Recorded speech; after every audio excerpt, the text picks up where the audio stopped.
Hello everyone, I'm Mohammad, and in today's video I'm going to talk about a C++17 feature called structural bindings. This technique can make your code more expressive, readable, and concise. So let's get started. A structural binding binds the specified names to sub-elements or elements of the initializer. Like a reference, a structured binding is an alias to an existing object, but unlike a reference, a structured binding does not have to be of a reference type. Here is the syntax of structural bindings. Attribute is the sequence of any number of attributes such as no discard. CVAuto is possibly CV qualified type specifier and then auto like const auto. And reference qualifiers are either %, or double %. And identifier list, a list of comma separated identifiers introduced by this declaration. And the expression is an assignment expression which has either array or non-union class type. A structured binding declaration introduces all identifiers in the identifier list as names in the surrounding scope and binds them to the sub-objects or elements of the object denoted by expression. The bindings so introduced are called structured bindings. Behind the scenes, the compiler might generate the following pseudocode. So, conceptually, the expression is copied into a tuple-like object called temporary tuple with member variables that are exposed through A, B, and C. However, the variables A, B, and C are not references. They are aliases or bindings to the generated object member variables. The temporary object has a unique name assigned by the compiler. Several modifiers can be used with structured bindings, similarly like an auto. First, CV modifiers. We can use const and volatile modifiers with structural bindings. Second is the references. Reference and R-value references can be used as modifiers to the structural binding. We can also use attributes such as no discard or maybe unused on the structural bindings. Let's have a look at one of the use cases, which is iterating over a map. Iterating over a STD map without and with structural bindings looks like this. If we don't use structural bindings, the code will look like this, and which is a bit dirty using first and second. But using the structural bindings, the code looks more readable and more concise. Another use case of bindings is binding an array. We can bind a list to elements of an array like this. Here we are binding A, B, and C to the first, second, and elements of the array. So A holds 1, B holds 2, and C holds 3. And I refers to the first element as a reference, and double I to the second one, and triple I to the third element. Structured bindings in C++ allow for convenient decomposition of complex data structures, including tuple-like types. In this example, we have a tuple-like data TPL containing references and an R-value reference to different types. The structured binding introduces variables A, B, and C, which are bound to the corresponding elements of the tuple-like type. The type of A is a reference to float.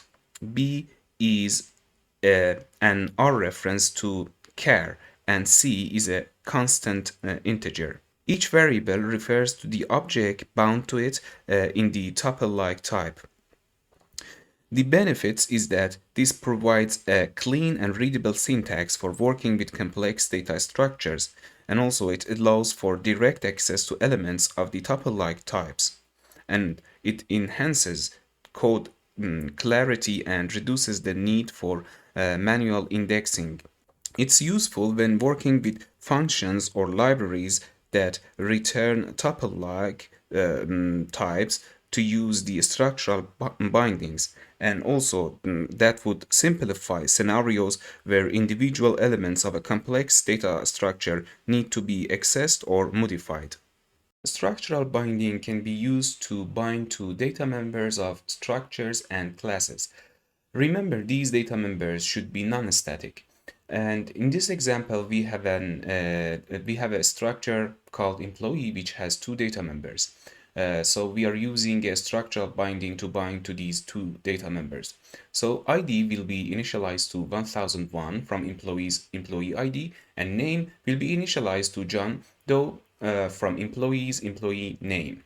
Structural bindings are especially useful for functions returning structures or arrays. For example, we can have a function returning an employee structure. In this example, it's called getEmployee, and it returns an instance of employee structure. We can capture its return with a structural binding. So in this example, function getEmployee returns an employee, and the emp ID will be initialized to 1001. Emp name will be initialized to John. So this is also useful. Now that we are familiar with the theory and concept of structural binding, let's have a look at a real-life example in code. In this example, we define a point structure with x and y coordinates. The point structure has two data members, which is two integers x and y.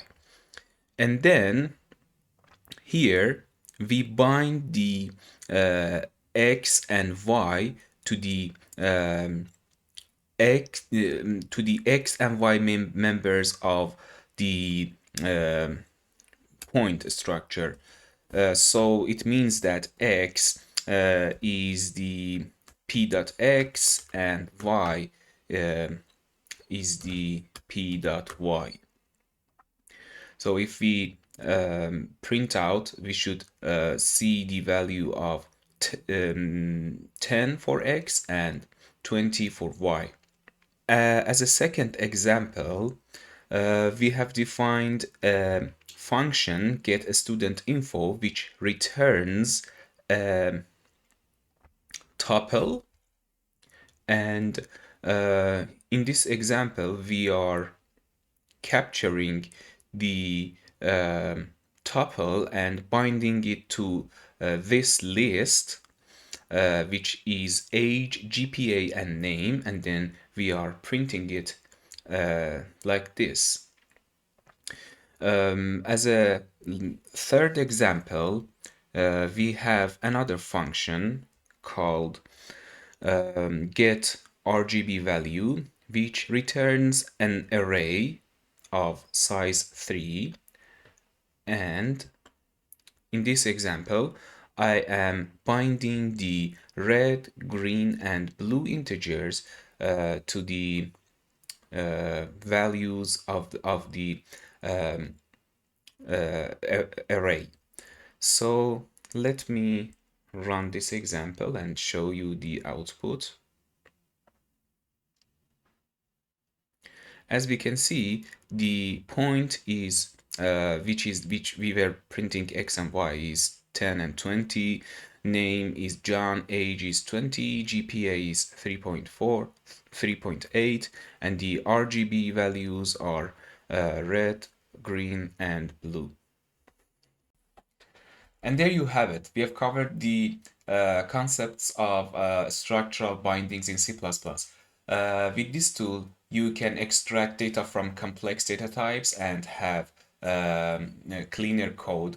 Thanks for watching, and if you like the video, please like and subscribe to my channel. Until the next one, happy coding!